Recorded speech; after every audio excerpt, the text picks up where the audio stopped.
Everyone, welcome back to our channel Chandra's home world. ಇವತ್ತಿನ ವಿಡಿಯೋದಲ್ಲಿ ನನ್ನ ಬ್ಯಾಕ್ ಟು ರೊಟೀನ್ ಬ್ಲಾಗ್ನ ಶೇರ್ ಮಾಡ್ತಾ ಇದ್ದೀನಿ. ಈ ವಿಡಿಯೋದಲ್ಲಿ ಬೆಳಗ್ಗೆ 10 ಗಂಟೆ ಒಳಗಡೆನೆ ಓಮ್ನ ಯಾವ ಥರ ರೀಸೆಟ್ ಮಾಡ್ಕೊಳ್ತೀನಿ ಅನ್ನೋದನ್ನ ನೋಡ್ಬೋದು. Home reset in the sense cleaning ಇರ್ಬೋದು, ಆರ್ಗನೈಸೇಷನ್, ಡೀಕ್ಲಟರಿಂಗ್ ಎಲ್ಲದೂ ಕೂಡ ಇದೇ ವಿಡಿಯೋದಲ್ಲೇ ಇನ್ಕ್ಲೂಡ್ ಮಾಡಿದ್ದೀನಿ. ಐ ಹೋಪ್ ಈ ಥರದ ರೊಟೀನ್ ಬ್ಲಾಗ್ಸ್ಗೋಸ್ಕರ ಸುಮಾರು ಜನ ವೆಯ್ಟ್ ಮಾಡ್ತಿದ್ದೀರಾ ಅಂತ ಅಂದ್ಕೊಂಡಿದ್ದೀನಿ. ಈ ವಿಡಿಯೋ ತುಂಬಾ ಯೂಸ್ಫುಲ್ ಆ್ಯಂಡ್ ಇನ್ಫಾರ್ಮೇಟಿವ್ ಆಗಿರುತ್ತೆ. ವಿಡಿಯೋನ ಎಲ್ಲೂ ಸ್ಕಿಪ್ ಮಾಡ್ದಿರಾ ಕೊನೆವರೆಗೂ ನೋಡ್ತಾ ಹೋಗಿ. ವಿಡಿಯೋ ನೋಡೋದಕ್ಕಿಂತ ಮುಂಚೆ ನೀವೇನಾದ್ರು ನಮ್ಮ ಚಾನಲ್ನ ಫಸ್ಟ್ ಟೈಮ್ ವಿಸಿಟ್ ಮಾಡ್ತಾ ಇದ್ದರೆ ಈಗಲೇ ಸಬ್ಸ್ಕ್ರೈಬ್ ಮಾಡಿಕೊಂಡು ಪಕ್ಕದಲ್ಲಿರುವಂಥ ಬೆಲ್ ಐಕನ್ನ ಕ್ಲಿಕ್ ಮಾಡಿ. ಬೆಲ್ ಐಕನ್ ಕ್ಲಿಕ್ ಮಾಡಿ ಆಲ್ ಆಪ್ಷನ್ ಕ್ಲಿಕ್ ಮಾಡೋದ್ರಿಂದ ನಾನು ನೆಕ್ಸ್ಟ್ ವಿಡಿಯೋ ಹಾಕಿದ ಕೂಡಲೇ ನಿಮಗೆ ನೋಟಿಫಿಕೇಶನ್ಸ್ ಅನ್ನೋದು ಬರುತ್ತೆ. ನೀವೇ ಫಸ್ಟಾಗಿ ನಮ್ಮ ವೀಡಿಯೋಸ್ನ ನೋಡ್ಬೋದು. ನಾವು without delay let start the video. Around 15 days ಆದಮೇಲೆ ನನ್ನ ರೊಟೀನ್ ಮತ್ತೆ ಸ್ಟಾರ್ಟ್ ಆಗಿದೆ. ಬ್ಯಾಕ್ ಟು ರೊಟೀನ್ ಅನ್ನೋ ಥರ ಫಸ್ಟ್ಗೆ ಟೆರೇಸಿಗೆ ಬಂದು ಗಿಡಗಳು ಯಾವ್ಯಾವ ಥರ ಇದೆ ಅಂತ ನೋಡ್ತಾ ಇದ್ದೀನಿ. ಎಲ್ಲ ಗಿಡಗಳಲ್ಲೂ ಕೂಡ ಹೂಗಳು ತುಂಬ ಚೆನ್ನಾಗಿ ಬಂದಿದೆ. ಒಂದೊಂದು ದಾಸವಾಳದ ಗಿಡಗಳಲ್ಲಿ 3 ರಿಂದ 4 ಹೂವುಗಳನ್ನೋದು ಬಿಟ್ಟಿದೆ.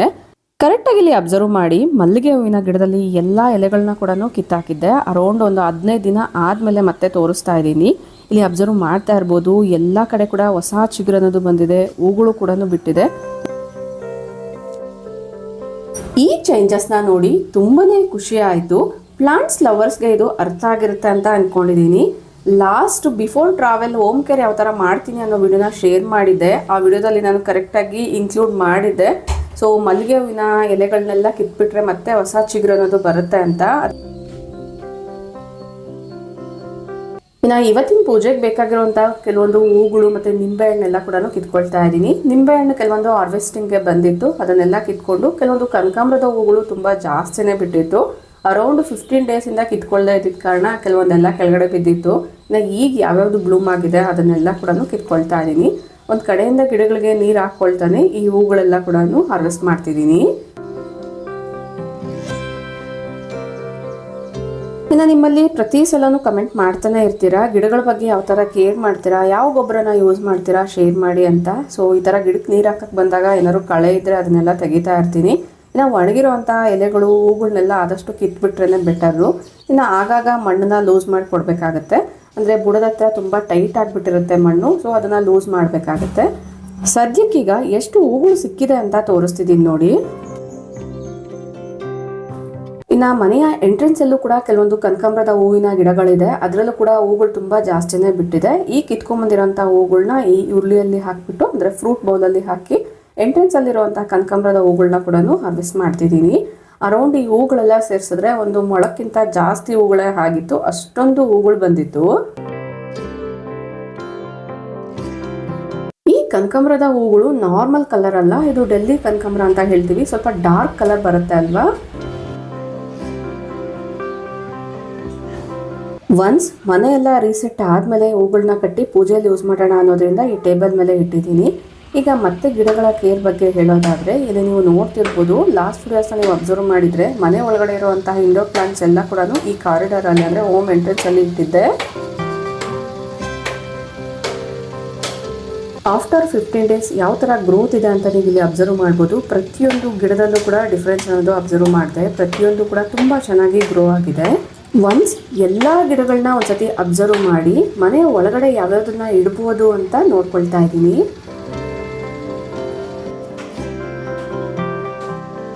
ಒಂದು ಕಡೆ ಅಡುಗೆ ಕೆಲಸಗಳು ಮಾಡ್ಕೊಳ್ತಾನೆ ಈ ಕೆಲಸಗಳನ್ನೆಲ್ಲ ಕೂಡ ರೌಂಡ್ ಅಪ್ ಮಾಡ್ತಾ ಇದ್ದೀನಿ. ಮಾರ್ನಿಂಗ್ ಟೈಮ್ ಮಲ್ಟಿ ಟಾಸ್ಕಿಂಗ್ ಅನ್ನೋದು ತುಂಬ ಇಂಪಾರ್ಟೆಂಟ್ ಆಗುತ್ತೆ. ಅದರಲ್ಲೂ ಕೂಡ ಈಗ ಬೇಸಿಗೆ ಕಾಲ ಆಗಿರೋದ್ರಿಂದ ಅರೌಂಡ್ 9:30-10 ಗಂಟೆ ಒಳಗಡೆ ಮನೆ ಕೆಲಸಗಳನ್ನ ಮುಗಿಸ್ಕೊಂಡ್ರೆ ಬೆಟರು. ಫಸ್ಟ್ಗೆ ಇಲ್ಲಿ ಹಾಲನ್ನ ಚೆನ್ನಾಗಿ ಕಾಯಿಸಿ ಇಪ್ಪುಗೆ ಅಂದರೆ ಮೊಸರಿಗೆ ಬೇಕಾಗಿರೋದನ್ನು ಸಪ್ರೇಟಾಗಿ ತೆಗೆದಿಟ್ಟಿದ್ದೀನಿ.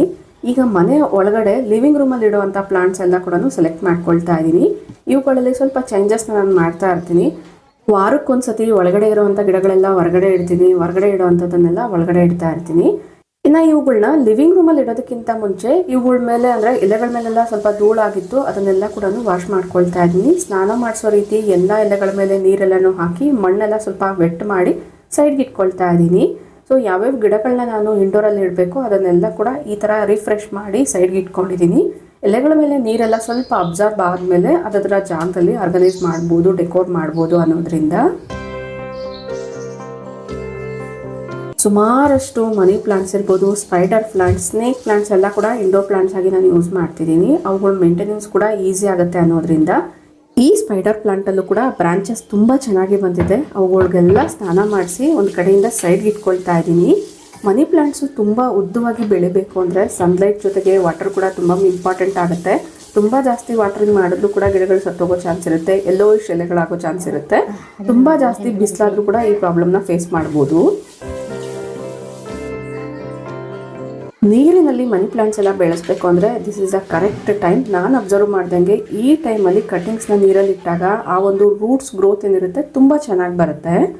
ಇನ್ನು ಸೋಫಾ ಎಲ್ಲ ಪಕ್ಕಕ್ಕೆ ಜರುಗಿಸಿದ್ದೀವಿ. ಈ ಕಾರ್ನರ್ ಎಲ್ಲ ಒಂದ್ಸತಿ ಕ್ಲೀನ್ ಮಾಡಿಸೋಣ ಅನ್ನೋದ್ರಿಂದ. ಈ ವಿಂಡೋ ಎಷ್ಟೇ ಕ್ಲೋಸ್ ಮಾಡಿ ಇಟ್ಟಿದ್ರು ಕೂಡ ಅರೌಂಡ್ 15 ಡೇಸ್ ಒಳಗಡೆ ಸುಮಾರಷ್ಟು ಧೂಳು ಅನ್ನೋದು ಅಕ್ಯುಮುಲೇಟ್ ಆಗಿತ್ತು. ಕಿಟಕಿ ಎಲ್ಲ ಒಂದು ರೀತಿ ಮಣ್ಣಾಗ್ಬಿಟ್ಟಿತ್ತು. ಈ ಕಿಟಕಿಯಲ್ಲಿ ಸುಮಾರಷ್ಟು ಗಿಡಗಳು ಇಟ್ಟಿರೋದ್ರಿಂದ ಆ ಗಿಡಗಳಿಗೆ ನೀರು ಹಾಕಿದಾಗ ಎಕ್ಸಸ್ ಆಫ್ ವಾಟರ್ ಎಲ್ಲ ಹೊರಗಡೆ ಬಂದು ಮಾರ್ಕ್ಸ್ ಎಲ್ಲ ಆಗಿತ್ತು. ಅದನ್ನೆಲ್ಲ ಕ್ಲೀನ್ ಮಾಡಿಸೋದಕ್ಕೋಸ್ಕರ ಸೋಫಾನ ಪಕ್ಕಕ್ಕೆ ಜರುಗಿಸಿ ಅಲ್ಲೆಲ್ಲ ಕ್ಲೀನ್ ಮಾಡಿಸ್ತಿದ್ದೀನಿ. ಸ್ಪೆಷಲಿ ಇಂಡೋರ್ ಪ್ಲಾಂಟ್ಸ್ನ ಮನೆ ಒಳಗಡೆ ಇಟ್ಕೊಳ್ಬೇಕು ಅಂದಾಗ ಎಷ್ಟೇ ಹೆಲ್ಪರ್ ಬಂದರೂ ಕೂಡ ಗಿಡಗಳ ಬಗ್ಗೆ ಕಾಳಜಿ ಮಾತ್ರ ನಾವೇ ವಹಿಸ್ಬೇಕಾಗತ್ತೆ.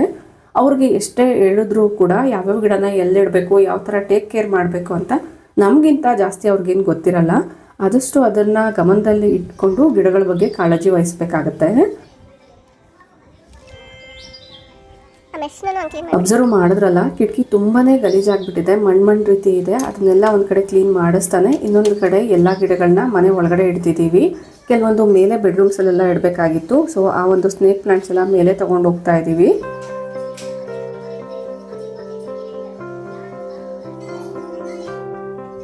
ಒಂದು ಕಡೆ ಈ ಕೆಲಸಗಳೆಲ್ಲ ನಡಿಬೇಕಾದ್ರೆ ಇನ್ನೊಂದು ಕಡೆ ಅಡುಗೆ ಕೆಲಸಗಳು ಕೂಡ ನಡೀತಾ ಇದೆ. ಬೇಸಿಗೆ ಕಾಲ ಆಗಿರೋದ್ರಿಂದ ಮಧ್ಯಾಹ್ನದ ಲಂಚಿಗೆ ಬೇಕಾಗಿರುವಂಥ ಪ್ರಿಪ್ರೇಷನ್ಸ್ ಎಲ್ಲ ಮಾರ್ನಿಂಗ್ ಟೈಮಲ್ಲೇ ಮಾಡಿಕೊಂಡ್ರೆ ಬೆಟರು ಅನ್ನೋದ್ರಿಂದ ಸೊ ಇವತ್ತು ಬಸ್ಸಾರು ಮಾಡೋಣ ಅಂತ ಪ್ಲಾನ್ ಇತ್ತು. ಇಂದಿನ ದಿನ ನಾವು ಊರಿಂದ ಬರಬೇಕಾದ್ರೆ ಮಿಕ್ಸ್ಡ್ ಸೊಪ್ಪು ಅಂದರೆ ಎಲ್ಲ ರೀತಿಯ ಮಿಕ್ಸ್ಡ್ ಸೊಪ್ಪನ್ನ ಕ್ಲೀನ್ ಮಾಡಿ ನೀಟಾಗಿ ವಾಶ್ ಮಾಡಿ ಕೊಟ್ಟಿದ್ರು.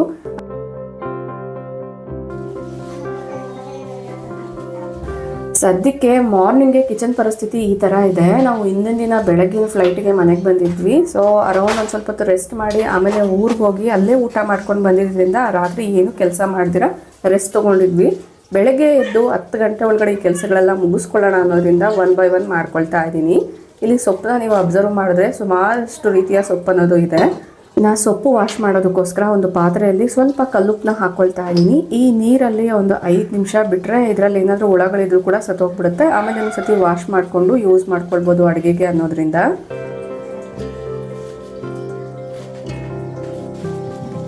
ಈಗಿರೋ ಪರಿಸ್ಥಿತಿಯಲ್ಲಿ ಯಾವುದೇ ತರಕಾರಿ ಸೊಪ್ಪು ತಂದರೂ ಕೂಡ ಅದನ್ನು ನೀಟಾಗಿ ವಾಶ್ ಮಾಡಿ ಅಡುಗೆಯಲ್ಲಿ ಯೂಸ್ ಮಾಡಬೇಕಾಗಿದೆ. ಅಷ್ಟೊಂದು ಪೆಸ್ಟಿಸೈಡ್ಸ್ ಅನ್ನೋದು ಇರುತ್ತೆ. ಬಟ್ ಈ ಸೊಪ್ಪು ನ್ಯಾಚುರಲ್ ಆಗಿ ಗ್ರೋ ಆಗಿರೋದಾದರೂ ಕೂಡ ನಾನು ಉಪ್ಪನ್ನ ಹಾಕಿ ಒಂದ್ಸತಿ ವಾಶ್ ಮಾಡ್ಕೊಳ್ತೀನಿ. ಸೊಪ್ಪೆಲ್ಲ ಕಟ್ ಮಾಡಿದ್ದಾಯಿತು. ಕೌಂಟರ್ನ ಕೂಡ ಒಂದ್ಸತಿ ಕ್ಲೀನ್ ಮಾಡ್ಕೊಳ್ತಾ ಇದ್ದೀನಿ. ಚಾಪಿಂಗ್ ಬೋರ್ಡ್ ಇದ್ದಿದ್ದರಿಂದ ತುಂಬ ಈಸಿಯಾಗಿ ಮೇಂಟೈನ್ ಆಗುತ್ತೆ ಕಿಚನ್ ಅನ್ನೋದು. ಗಿಡಗಳು ಯಾವ್ಯಾವ ಥರ ಇರುತ್ತೋ ಏನೋ ಅಂತ ನನ್ನ ಟ್ರಿಪ್ಪಲ್ಲಿ ಸ್ವಲ್ಪ ವರಿ ಅನ್ನೋದು ಇತ್ತು. ಬಟ್ ಗಿಡಗಳ ಗ್ರೋತ್ ಒನ್ಸ್ ನೋಡಿದ್ಮೇಲೆ ತುಂಬಾ ಫಿದಾ ಆಗಿಬಿಟ್ಟೆ. ಶುಗರ್ ಇಂಟೇಕ್ ಕಡಿಮೆ ಮಾಡಬೇಕು ಅಂತ ಕಾಫಿ ಟೀ ಕುಡಿಯೋದು ಇತ್ತೀಚೆಗೆ ತುಂಬಾ ಕಡಿಮೆ ಮಾಡಿಬಿಟ್ಟಿದ್ದೀವಿ. ಬಟ್ ಆಫ್ಟರ್ 15 ಡೇಸ್ ಮನೆಯಲ್ಲಿ ನಾವು ಮಾಡ್ಕೊಂಡಿರುವಂಥ ಕಾಫಿ ಟೇಸ್ಟ್ ನೋಡಬೇಕು ಅಂತ ತುಂಬ ಇಷ್ಟ ಆಗ್ತಿತ್ತು. ಒನ್ಸ್ ಕಾಫಿನ ಮಾಡಿಕೊಂಡು ಕಡಿಮೆ ಕ್ವಾಂಟಿಟಿ ಇರುವಂಥ ಒಂದು ಕಪ್ಸಲ್ಲಿ ಸರ್ವ್ ಮಾಡ್ತಾ ಇದ್ದೀನಿ. ಇವುಗಳ ಲಿಂಕ್ ಬೇಕಂದರೆ ಡಿಸ್ಕ್ರಿಪ್ಷನ್ ಇಟ್ಟಿರ್ತೀನಿ, ಚೆಕ್ ಮಾಡಿ. ಈ ವಿಡಿಯೋದಲ್ಲಿ ತೋರಿಸಿರೋ ಅಂಥ ಕೆಲವೊಂದು ಪ್ರಾಡಕ್ಟ್ಸ್ ಲಿಂಕ್ಸ್ ಬೇಕಂದರೆ ನಾನು ಡಿಸ್ಕ್ರಿಪ್ಷನ್ ಇಟ್ಟಿರ್ತೀನಿ. ನಿಮ್ಗೆ ಯಾರಿಗಾದ್ರೂ ಇಂಟ್ರೆಸ್ಟ್ ಇದ್ದರೆ ಪರ್ಚೇಸ್ ಮಾಡ್ಬೋದು ಅನ್ನೋದ್ರಿಂದ.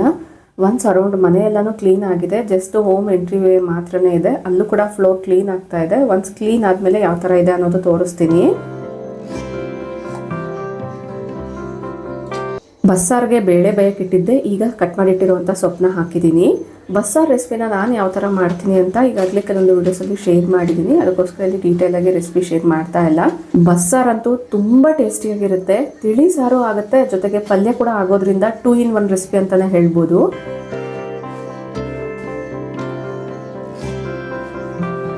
ನಾವು ಊರಿಂದ ಕೆಲವೊಂದು ಬೇಳೆ ಕಾಳುಗಳೆಲ್ಲ ತೊಗೊಂಡು ಬಂದಿದ್ದೆ. ಅವುಗಳನ್ನೆಲ್ಲ ಅದರ ಜಾಗದಲ್ಲಿ ಇಡ್ತಾ ಇದ್ದೀನಿ. ಇನ್ನು ನಮ್ಮ ಯುರೋಪ್ ಟ್ರಿಪ್ಪಲ್ಲಿ ಕೆಲವೊಂದು ಜಾಮ್ಸ್ ಎಲ್ಲ ಕಲೆಕ್ಟ್ ಮಾಡ್ಕೊಂಡಿದ್ವಿ. ಮಕ್ಕಳಿಗೆ ತುಂಬ ಇಷ್ಟ ಆಗುತ್ತೆ, ಅವ್ರಿಗೂ ಕೂಡ ಟೇಸ್ಟ್ ಮಾಡಿಸೋಣ ಅನ್ನೋದ್ರಿಂದ. ಇನ್ನು ನಾವು ಸುಮಾರು 10 ಕಂಟ್ರಿ ವಿಸಿಟ್ ಮಾಡಿದ್ರಿಂದ ಒಂದೊಂದು ಕಂಟ್ರಿಯಲ್ಲಿ ಒಂದೊಂದು ಫ್ರಿಡ್ಜ್ ಮ್ಯಾಗ್ನೆಟ್ನ ತೊಗೊಂಡು ಬಂದಿದ್ದೆ. ಅವುಗಳನ್ನೆಲ್ಲ ಒಂದ್ಸತಿ ಚೆಕ್ ಮಾಡ್ತಾ ಇದ್ದೀನಿ. ಈಗ ಫ್ರಿಡ್ಜ್ನ ಒಂದ್ಸತಿ ಕ್ಲೀನ್ ಮಾಡಿ ಇವುಗಳನ್ನೆಲ್ಲ ಫಿಕ್ಸ್ ಮಾಡ್ತೀನಿ. ಫಿಕ್ಸ್ ಮಾಡಿದ್ಮೇಲೆ ಯಾವ ಥರ ಕಾಣಿಸುತ್ತೆ ಅನ್ನೋದು ಕೂಡ ಶೇರ್ ಮಾಡ್ತೀನಿ. ಇನ್ನು ನಾವು ಬಂದಿದ್ದಂತಹ ಅರ್ಲಿ ಮಾರ್ನಿಂಗ್ ಫ್ಲೈಟಲ್ಲಿ ಬ್ರೇಕ್ಫಾಸ್ಟ್ ಕೂಡ ಸರ್ವ್ ಮಾಡಿದರು. ಬಟ್ ನಾವು ನಿದ್ದೆ ಮೂಡಲ್ಲಿದ್ದರಿಂದ ಬ್ರೇಕ್ಫಾಸ್ಟ್ ತಿಂದಿರಲಿಲ್ಲ. ಅಲ್ಲಿ ಕೊಟ್ಟಿದ್ದಂತಹ ಬ್ರೆಡ್ಡು, ಕೆಲವೊಂದು ಸ್ವೀಟ್ಸ್ ಎಲ್ಲ ಮಕ್ಳಿಗೋಸ್ಕರ ಅಂತ ತೊಗೊಂಡು ಬಂದಿದ್ವಿ. ಅವುಗಳನ್ನೆಲ್ಲ ಒಂದು ಪ್ಲೇಟಲ್ಲಿಟ್ಟು ತೋರಿಸ್ತೀನಿ. ಸೊ ಈ ಬ್ರೆಡ್ಸ್ ಎಲ್ಲ ತುಂಬ ಜಾಸ್ತಿ ಹೊರಗಡೆ ಇಟ್ಟು ಉಪಯೋಗಿಸೋಕ್ಕಾಗಲ್ಲ. ವಿತಿನ್ 2 ಡೇಸಲ್ಲಿ ಯೂಸ್ ಮಾಡಿಕೊಂಡ್ರೆ ಬೆಟರು.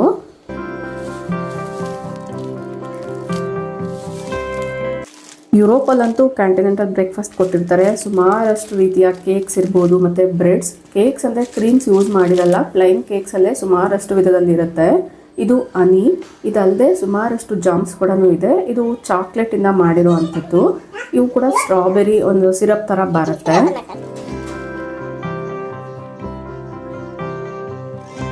ನೋಡ್ತಾ ಇದ್ರೆ ತುಂಬಾನೇ ಟೆಂಪ್ಟಿಂಗ್ ಆಗಿದೆ ಅಲ್ವಾ. ಇವತ್ತಿನ ಬ್ರೇಕ್ಫಾಸ್ಟ್ಗೆ ಮಕ್ಕಳಿಗೆ ಇದನ್ನೇ ಸರ್ವ್ ಮಾಡ್ತಾ ಇದ್ದೀನಿ. ಏನೇನು ತೊಗೊಂಡು ಬಂದಿದ್ದೆ ಅದನ್ನೆಲ್ಲ ಸೈಡ್ಗೆ ಇಟ್ಕೊಂಡಿದ್ದೀನಿ. ಇನ್ನು ಈ ಎಕೋ ಫ್ರೆಂಡ್ಲಿ ಬಾಸ್ಕೆಟಲ್ಲಿ ಕೆಲವೊಂದು ಸ್ನ್ಯಾಕ್ಸ್ ಎಲ್ಲ ಇಡ್ತಾ ಇದ್ದೀನಿ. ಈಗ ತಾನೇ ಬ್ರೆಡ್ ಇರ್ಬೋದು, ಕೆಲವೊಂದು ಫ್ರೂಟ್ಸು, ತರಕಾರಿ ಎಲ್ಲ ತರಿಸಿದ್ದೆ. ಅವುಗಳನ್ನೆಲ್ಲ ನೀಟಾಗಿ ಅದರ ಜಾಗದಲ್ಲಿ ಇಟ್ಕೊಳ್ತಾ ಇದ್ದೀನಿ. ಫಸ್ಟಿಗೆ ಯಾವ್ಯಾವ್ದು ಬೇಕೋ ಅದನ್ನು ಮಾತ್ರನೇ ತೆಗೆದಿದ್ದೀನಿ. ಉಳಿದಿರೋಂಥ ತರಕಾರಿನ ಮಧ್ಯಾಹ್ನದ ಮೇಲೆ ಬಿಡಿಸೋಣ ಅನ್ನೋದ್ರಿಂದ ಸೈಡ್ಗೆ ಇಟ್ಕೊಂಡಿದ್ದೀನಿ.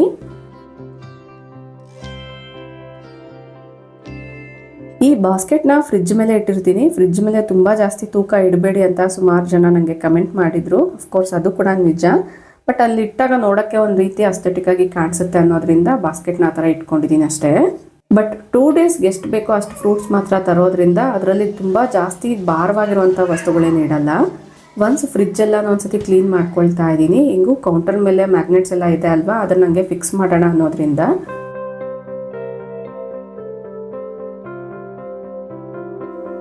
ಮನೆಯಲ್ಲಿ ಎಷ್ಟೇ ಕೆಲಸ ಇದ್ರೂ ಒಂದು ಡಿಸಿಪ್ಲೈನ್ ರೊಟೀನ್ ಅನ್ನೋದು ಸೆಟ್ ಆಗಿಬಿಟ್ರೆ ನೀಟಾಗಿ 1 by 1 ಮಾಡ್ತಾ ಹೋಗ್ಬೋದು. ಇದು ನೋಡಿ, ಜರ್ಮನಿಯಿಂದ ತಂದಿರೋದು. ತುಂಬಾನೇ ಕ್ಯೂಟ್ ಆಗಿದೆ ಅಲ್ವಾ. ಫ್ರಿಡ್ಜ್ ಹತ್ರ ಒಂದು ಬುಕ್ ಇಟ್ಕೊಂಡಿರ್ತೀನಿ ಏನಾದರೂ ಲಿಸ್ಟ್ ಮಾಡಬೇಕಾದ್ರೆ ಅಂತ. ಸೊ ಇದರಲ್ಲಿ ಪೆನ್ ಇಡ್ಬೋದು ಅನ್ನೋದ್ರಿಂದ ತೊಗೊಂಡು ಬಂದಿದ್ದೆ. ತೊಳೆದಿಟ್ಟಿರುವಂಥ ಪ್ಲಾಂಟ್ಸ್ ಮೇಲೆ ನೀರು ಕೂಡ ಹಿಂಗೋಗಿತ್ತು. ಅವುಗಳನ್ನ ಕೂಡ ಒಂದು ಕಡೆಯಿಂದ ರೀಸೆಟ್ ಮಾಡ್ತಾ ಇದ್ದೀನಿ. ಫಸ್ಟಿಗೆ ಕಿಚನ್ನ ರೀಸೆಟ್ ಮಾಡಿಬಿಟ್ರೆ ಆಮೇಲೆ ಲಿವಿಂಗ್ ಸ್ಪೇಸ್ನ ರೀಸೆಟ್ ಮಾಡ್ಬೋದು ಅನ್ನೋದ್ರಿಂದ ಒಂದು ಕಡೆಯಿಂದ ಈ ಥರ ಅರೇಂಜ್ ಮಾಡ್ಕೊಂಡಿದ್ದೀನಿ. ಫ್ರಿಡ್ಜ್ ಮ್ಯಾಗ್ನೆಟ್ಸ್ ಯಾವ ಥರ ಕಾಣಿಸ್ತಾ ಇದೆ, ಇವುಗಳಲ್ಲಿ ನಿಮ್ಗೆ ಯಾವ್ದು ಇಷ್ಟ ಆಯಿತು ಡೆಫಿನೆಟ್ಲಿ ಕಮೆಂಟ್ ಮಾಡಿ ತಿಳಿಸಿ.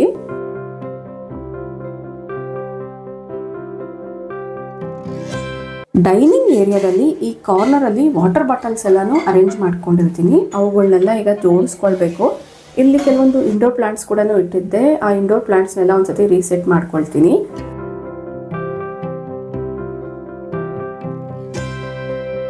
ಒನ್ಸ್ ಕಿಚನ್ ರ್ಯಾಕ್ನ ನೀಟಾಗಿ ವೈಪ್ ಮಾಡಿಕೊಂಡು ಕಾರ್ನರ್ಸಲ್ಲಿ ಪ್ಲಾಂಟ್ಸ್ನ ಅರೇಂಜ್ ಮಾಡ್ಕೊಳ್ತಾ ಇದ್ದೀನಿ. 2 ಕಾರ್ನರಲ್ಲೂ ಕೂಡ ನಾನು ಮನಿ ಪ್ಲಾಂಟ್ನ ಇಡ್ತಾ ಇದ್ದೀನಿ. ಸ್ವಲ್ಪ ಡಿಫ್ರೆನ್ಸ್ ಇರುತ್ತೆ. ವಾಟರ್ ಬಾಟಲ್ಸ್ ಕೂಡ ಫಿಲ್ ಮಾಡಿಕೊಂಡು ಈ ಥರ ಅರೇಂಜ್ ಮಾಡ್ಕೊಂಡಿದ್ದೀನಿ.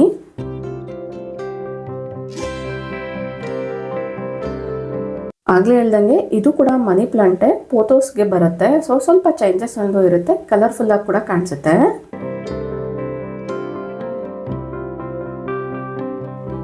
ಸೆಂಟರ್ ಟೇಬಲ್ ಮೇಲೆ ಟಿವಿ ಯೂನಿಟ್ ಹತ್ರ ಎಲ್ಲಾನು ಪ್ಲಾಂಟ್ಸ್ ಇಂದ ಡೆಕೋರ್ ಮಾಡ್ತಾ ಇದ್ದೀನಿ. ನೋಡಕ್ಕೆ ಎಷ್ಟು ನ್ಯಾಚುರಲ್ ಆಗಿ ಕಾಣಿಸುತ್ತೋ ಅಷ್ಟೇ ಬ್ಯೂಟಿಫುಲ್ ಆಗಿರುತ್ತೆ.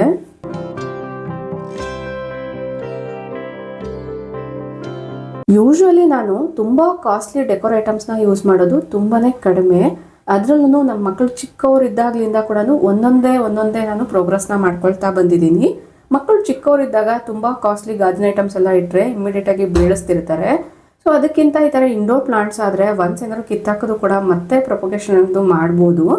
ನಾವು ಹೊರಗಡೆ ಇಟ್ಟಿರುವಂಥ ಈ ಪ್ಲಾಂಟ್ಸಿಂದ ನಮ್ಮ ಮನೆಯ ಎಂಟ್ರೆನ್ಸ್ಗೆ ಒಂದು ಬ್ಯೂಟಿ ಅನ್ನೋದು ಆ್ಯಡ್ ಆಗಿದೆ. ಬಟ್ ಈ ಎಲೆಗಳ ಮೇಲೆ ತುಂಬ ಧೂಳು ಅನ್ನೋದು ಆಗಿತ್ತು. ಒಂದು ವೆಟ್ ಕ್ಲಾತ್ನ ತೊಗೊಂಡು ನೀಟಾಗಿ ವೈಪ್ ಮಾಡ್ಕೊಳ್ತಾ ಇದ್ದೀನಿ.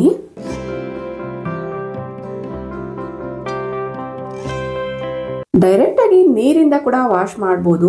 ಒನ್ಸ್ ಇಲ್ಲಿ ನೀರು ಹಾಕಿದ್ರೆ ಎಲ್ಲ ಕಡೆ ಕೂಡ ವಾಶ್ ಮಾಡ್ಕೊಳ್ತಾ ಕೂತ್ಕೊಳ್ತೀನಿ. ಸ್ವಲ್ಪ ಜಾಸ್ತಿ ಟೈಮೇ ಬೇಕಾಗುತ್ತೆ. ಅರೌಂಡ್ 1 to 2 hours ಟೈಮ್ ಹಿಡಿಸ್ಬೋದು. ಒಂದೇ ಸತಿ ಎಲ್ಲದನ್ನ ಮಾಡಿ ಕೆಲಸ ಜಾಸ್ತಿಯಾಗಿ ಸ್ಟ್ರೆಸ್ ಆಗೋದಕ್ಕಿಂತ 1 by 1 ನೀಟಾಗಿ ಅರೇಂಜ್ ಮಾಡ್ಕೊಳ್ಬೋದು ಅನ್ನೋದ್ರಿಂದ ಈ ಥರ ಫಾಲೋ ಮಾಡ್ತಿದ್ದೀನಿ. ಈಗ ಹೊಸ್ಲೆಲ್ಲ ಕೂಡ ನೀಟಾಗಿ ಒರೆಸ್ಕೊಂಡು ಅರಿಶಿನ ಕುಂಕುಮದಿಂದ ಅಲಂಕಾರ ಮಾಡ್ಕೊಳ್ತಾ ಇದ್ದೀನಿ.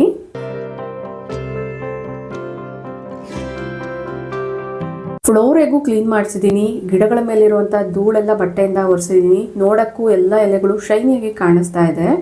ತುಳಸಿ ಕಟ್ಟೆ ಹತ್ರ ಕೂಡ ಸಿಂಪಲ್ ಆಗಿ ಅಷ್ಟಲಕ್ಷ್ಮಿ ರಂಗೋಲಿ ಅನ್ನೋದು ಹಾಕೊಳ್ತಾ ಇದ್ದೀನಿ.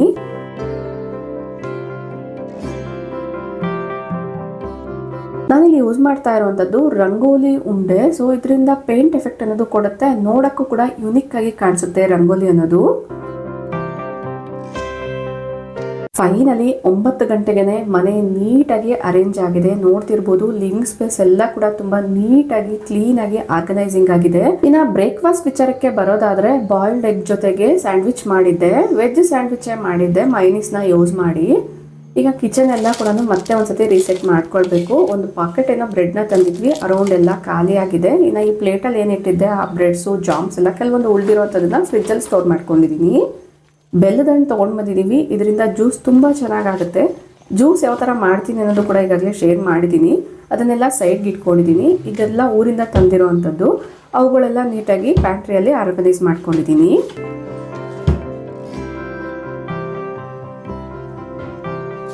ಎಲ್ಲರದು ಬ್ರೇಕ್ಫಾಸ್ಟ್ ಮುಗ್ದಿದೆ. ಕಿಚನ್ನ ಒಂದ್ಸತಿ ರೀಸೆಟ್ ಮಾಡ್ಕೊಳ್ತೀನಿ. ಫಸ್ಟಿಗೆ ಇಲ್ಲಿ ಅಬ್ಸರ್ವ್ ಮಾಡಿದ್ರೆ ಬ್ರೇಕ್ಫಾಸ್ಟ್ ಮಾಡೋಕ್ಕೆ ನಾನು ವೆಜಿಟೇಬಲ್ಸ್ ಎಲ್ಲ ಕಟ್ ಮಾಡಿದ್ದೆ ಅಲ್ವಾ, ಅವುಗಳಲ್ಲಿ ಉಳಿದಿರೋ ಅಂಥದ್ದನ್ನೆಲ್ಲ ಕೂಡ ಒಂದು ಬೌಲಲ್ಲಿ ಹಾಕಿ ಇಟ್ಕೊಳ್ತಾ ಇದ್ದೀನಿ. ಒನ್ಸ್ ಕೌಂಟರ್ನೆಲ್ಲ ನೀಟಾಗಿ ಅರೇಂಜ್ ಮಾಡಿಕೊಂಡು ಒಂದ್ಸತಿ ವೈಪ್ ಮಾಡ್ಕೊಂಡ್ರೆ ಕಿಚನ್ನು ಕೂಡ ಕ್ಲೀನಾಗಿರುತ್ತೆ. ಬ್ರೇಕ್ಫಾಸ್ಟ್ ಆದಮೇಲೆ ಅಥವಾ ಯಾವುದೇ ಮೀಲ್ ಆದಮೇಲೂ ಕೂಡ ಕೌಂಟರ್ನ ಇಮ್ಮಿಡಿಯೇಟಾಗಿ ಒರೆಸಿದ್ರೆ ಕ್ಲೀನಿಂಗ್ ಈಸಿ ಆಗುತ್ತೆ. ಮೈನೀಸ್ ಯೂಸ್ ಮಾಡಿದ್ರಿಂದ ಚಾಪಿಂಗ್ ಬೋರ್ಡ್ಗೆಲ್ಲ ಸ್ವಲ್ಪ ಅಂಟ್ಕೊಂಡಿತ್ತು, ಟಿಶ್ಯೂಯಿಂದ ನೀಟಾಗಿ ವೈಪ್ ಮಾಡ್ಕೊಂಡಿದ್ದೀನಿ. ಇನ್ನು ಈ ಲಿಕ್ವಿಡ್ ಬಂದು ಸೋಪ್ನಟ್ಟಿಂದ ಮಾಡ್ಕೊಂಡಿರುವಂಥದ್ದು. ಸೊ ಯಾವ ಥರ ಮಾಡ್ತೀನಿ ಅನ್ನೋದು ಕೂಡ ಈಗಾಗಲೇ ಶೇರ್ ಮಾಡಿದ್ದೀನಿ. ಮಧ್ಯಾಹ್ನದ ಲಂಚ್ಗೋಸ್ಕರ ಹಾಗೆ ಹೇಳ್ದಂಗೆ ಬಿಸಿ ಬಿಸಿ ಆಗಿರುವಂತಹ ಬಸ್ಸಾರು ಸೊಪ್ಪಿನ ಪಲ್ಯ ರೆಡಿ ಆಗಿದೆ. ಇನ್ನು ಕೌಂಟರ್ನ ವೈಪ್ ಮಾಡೋದಕ್ಕಿಂತ ಮುಂಚೆ 15 ದಿನಗಳಿಂದ ಸ್ವಲ್ಪ ಧೂಳೆಲ್ಲ ಆಗಿದ್ದರಿಂದ ಕೌಂಟರ್ನ ಒಂದು ಕಡೆಯಿಂದ ವೈಪ್ ಮಾಡ್ಕೊಳ್ಳೋಣ ಅನ್ನೋದ್ರಿಂದ ಮೈಕ್ರೋವೇವ್ ಎಲ್ಲ ಪಕ್ಕಕ್ಕೆ ಇಟ್ಕೊಂಡು ಒರೆಸ್ಕೊಳ್ತಾ ಇದ್ದೀನಿ.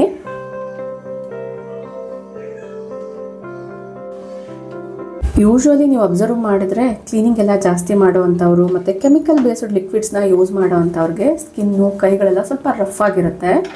ಬಟ್ ಇದು ಎಕೋ ಫ್ರೆಂಡ್ಲಿ ಮನೆಯಲ್ಲೇ ಮಾಡ್ಕೊಂಡಿರುವಂತಹ ನ್ಯಾಚುರಲ್ ಕ್ಲೀನಿಂಗ್ ಲಿಕ್ವಿಡ್ ಆಗಿರೋದ್ರಿಂದ ಯಾವುದೇ ಥರದ ಪ್ರಾಬ್ಲಮ್ ಆಗಲ್ಲ. ಸ್ಕಿನ್ ರ್ಯಾಷಸ್ ಇರ್ಬೋದು, ಸ್ಕಿನ್ ಡ್ರೈನೆಸ್ ಯಾವುದೂ ಆಗದಿರಾ ಕಿಚನ್ನು ಕೂಡ ನೀಟಾಗಿ ಕ್ಲೀನ್ ಮಾಡಬೇಕು ಅಂದರೆ ಈ ಥರ ಹೋಮ್ ಮೇಡ್ ಕ್ಲೀನಿಂಗ್ ಲಿಕ್ವಿಡ್ಸ್ನ ನೀವು ಕೂಡ ಟ್ರೈ ಮಾಡ್ಬೋದು.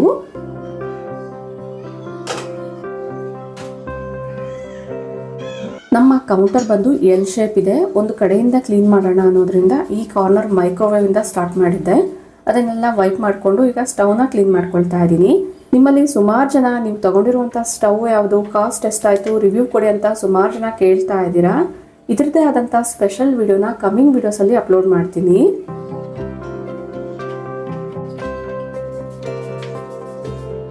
ನಾನು ಇದಕ್ಕಿಂತ ಮುಂಚೆ 2 ಬರ್ನರ್ ಇರುವಂಥ ಸ್ಟವ್ನ ಉಪಯೋಗಿಸ್ತಾ ಇದ್ದೆ. ಅದಕ್ಕೆ ಇದಕ್ಕೆ ಏನು ಡಿಫ್ರೆನ್ಸ್ ಇದೆ, ವರ್ತಾ ಇಲ್ವಾ ಅನ್ನೋದೆಲ್ಲ ಕೂಡ ನಾನು ಆ ವಿಡಿಯೋದಲ್ಲಿ ಇನ್ಕ್ಲೂಡ್ ಮಾಡ್ತೀನಿ.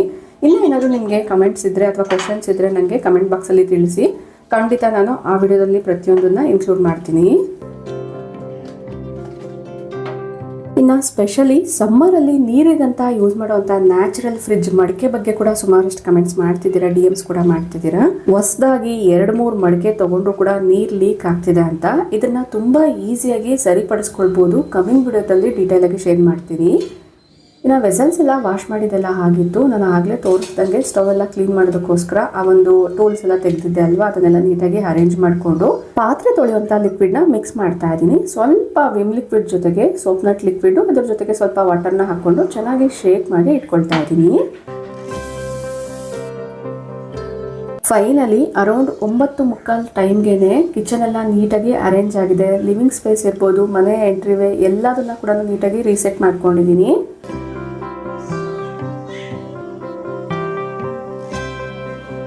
ಬಿಸಿಲು ಜಾಸ್ತಿ ಇರೋ ಕಾರಣ ಕರ್ಟನ್ಸ್ ಎಲ್ಲ ಕೂಡ ಕವರ್ ಮಾಡ್ತಾ ಇದ್ದೀನಿ. ಮನೆ ಒಳಗಡೆ ಬಿಸಿಲಿನ ತಾಪನ ಕಡಿಮೆ ಮಾಡ್ಕೊಳ್ಳೋದಕ್ಕೋಸ್ಕರ ಯಾವ್ಯಾವ ಟ್ರಿಕ್ಸ್ನೆಲ್ಲ ಫಾಲೋ ಮಾಡ್ಬೋದು ಅಂತ ಈಗಾಗಲೇ ರೀಸೆಂಟಾಗಿ ಒಂದು ವಿಡಿಯೋನ ಶೇರ್ ಮಾಡಿದ್ದೀನಿ. ಐ ಕಾರ್ಡಲ್ಲಿ ಕೂಡ ಕೊಟ್ಟಿರ್ತೀನಿ ವಿಡಿಯೋ ಲಿಂಕ್, ಇಂಟ್ರೆಸ್ಟ್ ಇರೋರು ಚೆಕ್ ಮಾಡಿ. ಇನ್ನು 15 ದಿವಸ ನಾವು ಮನೇಲಿ ಇಲ್ಲದೆ ಇದ್ದಿದ್ದ ಕಾರಣ ಆ ಒಂದು ಬಟ್ಟೆಗಳಿರ್ಬೋದು, ಟ್ರಾವೆಲ್ಗೆ ತೊಗೊಂಡು ಹೋಗಿದ್ದಂತಹ ಎಲ್ಲ ಎಸೆನ್ಷಿಯಲ್ಸ್ನ ಕೂಡ ಒಂದು ಕಡೆ ಇಟ್ಕೊಂಡಿದ್ದೀನಿ. ಈ ಬಾರಿ ಸಮ್ಮರಲ್ಲಿ ಒಂದೇ ದಿನ ಎಲ್ಲದನ್ನ ಸ್ಟ್ರೆಸ್ ಮಾಡ್ಕೊಳ್ಳೋದಕ್ಕಿಂತ ಒಂದಾದ್ಮೇಲೆ ಒಂದು ಮಾಡ್ಕೊಳ್ಳೋಣ ಅನ್ನೋದ್ರಿಂದ ನಿಧಾನವಾಗಿ ಮಾಡ್ಕೊಳ್ತಾ ಇದ್ದೀನಿ. ಬ್ರೇಕ್ಫಾಸ್ಟ್ ಎಲ್ಲ ಆಗಿ ಕಿಚನ್ ಎಲ್ಲ ರೀಸೆಟ್ ಆದಮೇಲೆ ಒಂದು ಸತಿ ನಾನು ಸ್ವಲ್ಪ ಹೊತ್ತು ರೆಸ್ಟ್ ಮಾಡಿ ಆಮೇಲೆ ಈ ಕೆಲಸಗಳನ್ನ ಕಂಟಿನ್ಯೂ ಮಾಡ್ತಾ ಇದ್ದೀನಿ. ಇಲ್ಲಿ ನೀವು ನೋಡ್ತಾ ಇರ್ಬೋದು, ಸುಮಾರಷ್ಟು ಸೂಟ್ ಕೇಸ್ ಇದೆ. ಅದರಲ್ಲಿರುವಂಥ ಬಟ್ಟೆಗಳನ್ನೆಲ್ಲ ಕೂಡ ನಾನು ಸಪ್ರೇಟಾಗಿ ಸೆಗ್ರಿಗೇಟ್ ಮಾಡ್ತಾ ಇದ್ದೀನಿ. ಒನ್ಸ್ ಸೂಟ್ ಕೇಸ್ ಎಲ್ಲ ಎಂಟಿ ಆದಮೇಲೆ ಸೈಡ್ಗೆ ಇಟ್ಕೊಳ್ತಾ ಇದ್ದೀನಿ. ಎಲ್ಲದನ್ನು ಒಂದೇ ಸತಿ ಓಪನ್ ಮಾಡೋದಕ್ಕಿಂತ 1 by 1 ನೀಟಾಗಿ ಓಪನ್ ಮಾಡಿ ಅದರಲ್ಲಿ ಹ್ಯಾಂಡ್ ವಾಶ್ ಮಾಡುವಂಥದ್ದು ಯಾವುದಿದೆ, ಮಿಷಿನ್ಗೆ ಹಾಕೋ ಅಂಥದ್ದು ಯಾವುದಿದೆ, ಕಲರ್ ಹೋಗುವಂಥ ಬಟ್ಟೆಗಳು ಯಾವುದಿದೆ ಎಲ್ಲದನ್ನ ಕೂಡ ಸೆಗ್ರಿಗೇಟ್ ಮಾಡ್ಕೊಂಡಿದ್ದೀನಿ.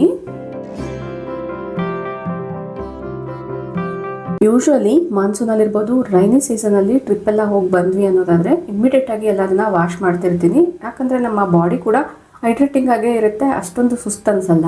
ಬಟ್ ಸಮ್ಮರಲ್ಲಿ ಸ್ಪೆಷಲಿ ಆದಷ್ಟು ಬಾಡಿ ಬಗ್ಗೆ ಕೇರ್ ತಗೊಂಡು ಆಮೇಲೆ ಕೆಲಸಗಳನ್ನ ಕಂಟಿನ್ಯೂ ಮಾಡಬೇಕಾಗತ್ತೆ. ಬೆಳಿಗ್ಗೆ ಟೆರೇಸ್ಗೆ ಗಿಡಗಳಿಗೆ ನೀರು ಹಾಕಕ್ಕೆ ಬಂದಾಗ್ಲೇ ಒಂದು ಲೋಡ್ ಮಿಷಿನ್ಗೆ ಹಾಕಿದ್ದೆ. ಇದು second load. Per day 2 load ಹಾಕಿದ್ರೆ ಸಾಕು ಅನ್ನೋದ್ರಿಂದ ಈ ಥರ ರೊಟೀನ್ನ ಸೆಟ್ ಮಾಡ್ಕೊಂಡಿದ್ದೀನಿ. ಸುಮಾರಷ್ಟು ಬಟ್ಟೆಗಳಿದೆ ಅಂತ ಒಂದೇ ಸತಿ ವಾಶ್ ಮಾಡೋದಕ್ಕಿಂತ ಸೆಗ್ರಿಗೇಟ್ ಮಾಡಿ ಸಪ್ರೇಟ್ ಆಗಿ ಇಟ್ಕೊಂಡ್ರೆ ನಮ್ಮ ಟೈಮ್ಗೆ ಅನುಗುಣವಾಗಿ ಬಟ್ಟೆಗಳು ವಾಶ್ ಮಾಡ್ಕೊಳ್ಬೋದು. ಇನ್ನು ನಮ್ಮ ಟ್ರಿಪ್ಪಿಂದ ಬರಬೇಕಾದ್ರೆ ಏನೆಲ್ಲ ಪರ್ಚೇಸ್ ಮಾಡ್ಕೊಂಡು ಬಂದಿದ್ದೀವಿ ಅದನ್ನು ಕೂಡ ಇದೇ ವಿಡಿಯೋದಲ್ಲಿ ಇನ್ಕ್ಲೂಡ್ ಮಾಡಿದ್ದೀನಿ. ವಿಡಿಯೋನ ಎಲ್ಲೂ ಸ್ಕಿಪ್ ಮಾಡ್ತೀರಾ, ಕೊನೆವರೆಗೂ ನೋಡ್ತಾ ಹೋಗಿ. ವಿಡಿಯೋ ಲೆಂತಿ ಆದರೂ ಕೂಡ ಪರವಾಗಿಲ್ಲ, ಎಲ್ಲದನ್ನ ಒಂದರಲ್ಲೇ ಇನ್ಕ್ಲೂಡ್ ಮಾಡಿದ್ರೆ ಬೆಟರು. ಮತ್ತು ಸಪ್ರೇಟಾಗಿ ಪಾರ್ಟ್ 1 ಪಾರ್ಟ್ 2 ಮಾಡೋದು ಬೇಡ ಅಂತ ಸೊ ಎಲ್ಲದನ್ನ ಇದೇ ವಿಡಿಯೋದಲ್ಲೇ ಇನ್ಕ್ಲೂಡ್ ಮಾಡಿದ್ದೀನಿ. ತುಂಬ ಡಿಫ್ರೆಂಟ್ ಆಗಿರುವಂಥ ಚಾಕ್ಲೇಟ್ಸ್ ಎಲ್ಲ ತೊಗೊಂಡು ಬಂದಿದ್ವಿ. ಜೆಲ್ಲೀಸ್ ಇರ್ಬೋದು, ಡಾರ್ಕ್ ಚಾಕ್ಲೇಟ್ಸು, ಫ್ಲೇವರ್ಡ್ ಚಾಕ್ಲೇಟ್ಸು, ಅದನ್ನೆಲ್ಲ ನೀಟಾಗಿ ಅರೇಂಜ್ ಮಾಡ್ಕೊಳ್ತಿದ್ದೀನಿ, ಅಂದರೆ ಆರ್ಗನೈಸ್ ಮಾಡ್ಕೊಳ್ತಾ ಇದ್ದೀನಿ. ಇವು ನೋಡ್ತಿದ್ದೀರಲ್ಲ ಶೆಲ್ ಶೇಪಲ್ಲಿದೆ, ಬಟ್ ಅದು ಡಾರ್ಕ್ ಚಾಕ್ಲೇಟ್ಸು. ಯೂಶುವಲಿ ಈ ಚಾಕ್ಲೇಟ್ಸ್ನ ನಮ್ಮ ಕಡೆ ತೊಗೊಳ್ಬೇಕು ಅಂದರೆ ತುಂಬಾ ಕಾಸ್ಟ್ಲಿ ಆಗುತ್ತೆ. ಅದೇ ಈ ಚಾಕ್ಲೇಟ್ಸ್ನ ನಾವು ಹೊರದೇಶದಲ್ಲಿ ತೊಗೊಂಡು ಬಂದಾಗ ಸ್ವಲ್ಪ ಕಾಸ್ಟ್ ವೈಸ್ ಕಡಿಮೆ ಆಗುತ್ತೆ. ನಾನು ಗಿಫ್ಟಿಂಗ್ಗೆ ಟೀಚರ್ಸ್ಗಂತ ಕೆಲವೊಂದು ಚಾಕ್ಲೇಟ್ಸ್ ಎಲ್ಲ ತೊಗೊಂಡು ಬಂದಿದ್ದೆ. ಅದನ್ನೆಲ್ಲ ನೀಟಾಗಿ ಸೆಗ್ರಿಗೇಟ್ ಮಾಡಿ ಅರೇಂಜ್ ಮಾಡಿಬಿಡ್ತಾ ಇದ್ದೀನಿ.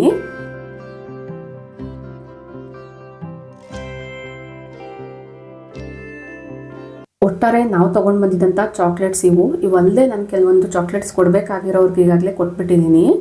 ಇದಂತೂ ಫ್ಲೇವರ್ಡ್ ಚಾಕ್ಲೇಟ್ಸು ನಂಗೆ ತುಂಬಾ ಇಷ್ಟ ಆಗಿ ತೊಗೊಂಡು ಬಂದಿದ್ದೆ. ಟೇಸ್ಟ್ ನೋಡಿ ಅಲ್ಲಿ 100 ಗ್ರಾಮ್ಸನ್ನು ತೊಗೊಂಡು ಬಂದಿದ್ದೆ. ವಿತಿನ್ 2 ಡೇಸಲ್ಲೇ ಅದು ಖಾಲಿ ಆಗಿಬಿಡ್ತು. ರೆಗ್ಯುಲರ್ ಆಗಿ ಚಾಕ್ಲೇಟ್ಸ್ ಇಷ್ಟಪಡೋವಂಥವ್ರಿಗೆ ಇದು ಯಾವ ಬ್ರ್ಯಾಂಡ್ ಅಂತ ಗೊತ್ತೇ ಆಗಿರುತ್ತೆ. ಇನ್ನು ಕೆಲವೊಂದು ಲೆದರ್ ಬ್ಯಾಗ್ಸ್ ಎಲ್ಲ ತೊಗೊಂಡು ಬಂದಿದ್ವಿ. ಪ್ಯೂರ್ ಲೆದರ್ ಅಂತ ಕೂಡ ಅಲ್ಲಿ ಅಂದರೆ ಮಾರ್ತಾ ಇದ್ರು. ಪ್ಯೂರ್ ಲೆದರ್ ಇರುವಂಥದ್ದು ಸ್ವಲ್ಪ ಜಾಸ್ತಿನೇ ಕಾಸ್ಟ್ಲಿ ಇತ್ತು. ಪ್ಯೂರ್ ಲೆದರ್ಗೆ ನಾರ್ಮಲ್ ಲೆದರ್ಗೂ ಸ್ವಲ್ಪ ಡಿಫ್ರೆನ್ಸ್ ಅನ್ನೋದು ಇತ್ತು, ಬಟ್ ಕಾಸ್ಟ್ ವೈಸ್ ತುಂಬಾ ಡಿಫ್ರೆನ್ಸ್ ಇತ್ತು. ನಾವು ಒಂದು 2-3 ಬ್ಯಾಕ್ ಪ್ಯಾಕ್ ಎಲ್ಲ ತೊಗೊಂಡು ಬಂದಿದ್ವಿ. ಟ್ರಾವೆಲ್ ಟೈಮಲ್ಲಿ ತುಂಬ ಚೆನ್ನಾಗಿರುತ್ತೆ, ಕನ್ವಿನಿಯೆಂಟ್ ಆಗಿರುತ್ತೆ ಅನ್ನೋದ್ರಿಂದ. ಆ್ಯಕ್ಚುಲಿ ಟ್ರಾವೆಲಲ್ಲಿ ತುಂಬ ಜಾಸ್ತಿ ಶಾಪಿಂಗ್ ಮಾಡುವಂಥ ಅಭ್ಯಾಸ ನನಗಿಲ್ಲ. ಎಲ್ಲದೂ ಬೆಂಗಳೂರಲ್ಲೇ ಸಿಗುತ್ತೆ ಅಂತ ಅಂದ್ಕೊಳ್ತೀನಿ. ಬಟ್ ಈ ಬಾರಿ ಹೊರದೇಶಕ್ಕೆ ಹೋಗಿದ್ದರಿಂದ ಅಲ್ಲಿ ಏನು ಸ್ಪೆಷಾಲಿಟೀಸ್ ಇದೆ ಅದನ್ನೆಲ್ಲ ತೊಗೊಂಡು ಬಂದಿದ್ವಿ. ಕೆಲವೊಂದು ಲೆದರ್ ಬ್ಯಾಗ್ಸ್ ಎಲ್ಲ ಕೊಡುವಂಥವ್ರಿಗೂ ತೊಗೊಂಡು ಬಂದಿದ್ವಿ. ಬಟ್ ಕೊಡುವಂಥವ್ರಿಗೆ ಅಂತಲೇ ಸಪ್ರೇಟಾಗಿ ಈ ಥರದ ಅಭ್ಯಾಸಗಳೆಲ್ಲ ನಾವು ಇಟ್ಕೊಂಡಿಲ್ಲ. ಬಟ್ ಈ ಬಾರಿ ಒಂದು 2-3 ಬ್ಯಾಗ್ಸ್ನ ಸಪ್ರೇಟಾಗಿ ತೊಗೊಂಡು ಬಂದಿದ್ವಿ ಫ್ರೆಂಡ್ಸ್ಗೆ ಕೊಡೋಕ್ಕಂತ. ಇದಲ್ಲದೆ ಕೆಲವೊಂದು ಎಲೆಕ್ಟ್ರಿಕಲ್ ಇಕ್ವಿಪ್ಮೆಂಟ್ಸ್ ಕೂಡ ತೊಗೊಂಡು ಬಂದಿದ್ವಿ. ಅದನ್ನೆಲ್ಲ ಈ ವಿಡಿಯೋದಲ್ಲಿ ಇನ್ಕ್ಲೂಡ್ ಮಾಡಿಲ್ಲ. ಇನ್ನು ಇದು ಬಂದು ನೆಕ್ಸ್ಟ್ ಡೇ ಅರೌಂಡ್ ಬೆಳಗಿನ ಜಾವನೇ ನಾನು ಪೂಜಾ ರೂಮ್ ಎಲ್ಲ ಡೀಪ್ ಕ್ಲೀನ್ ಮಾಡಿ ಪೂಜೆಗೆ ತಯಾರಿ ಅನ್ನೋದು ಮಾಡ್ಕೊಳ್ತಿದ್ದೆ. ಇದಕ್ಕೆ ಸಂಬಂಧಪಟ್ಟಿರುವಂಥ ಶಾರ್ಟ್ ವಿಡಿಯೋನ ಈಗಾಗಲೇ ಪೋಸ್ಟ್ ಮಾಡಿದ್ದೀನಿ. ಐ ಹೋಪ್ ಈ ವಿಡಿಯೋ ನಿಮ್ಗೆ ಇಷ್ಟ ಆಗಿದೆ, ಇಂಟ್ರೆಸ್ಟಿಂಗ್ ಆಗಿದೆ ಅಂತ ಅಂದ್ಕೊಳ್ತೀನಿ. ಈ ವಿಡಿಯೋನ ನಿಮಗೆ ಮೋಟಿವೇಟ್ ಆಯಿತು ಅನ್ಸಿದ್ರೆ ಇಲ್ಲೇ ಒಂದು ಲೈಕ್ ಮಾಡಿ, ನಿಮ್ಮ ಫ್ರೆಂಡ್ಸ್ ಆ್ಯಂಡ್ ಫ್ಯಾಮಿಲಿ ಜೊತೆಗೂ ಶೇರ್ ಮಾಡಿ. ನಿಮ್ಮ ಅನಿಸಿಕೆ ಅಭಿಪ್ರಾಯಗಳನ್ನ ಕಮೆಂಟಲ್ಲಿ ತಿಳಿಸಿ. Thank you for watching. ನಮಸ್ತೆ.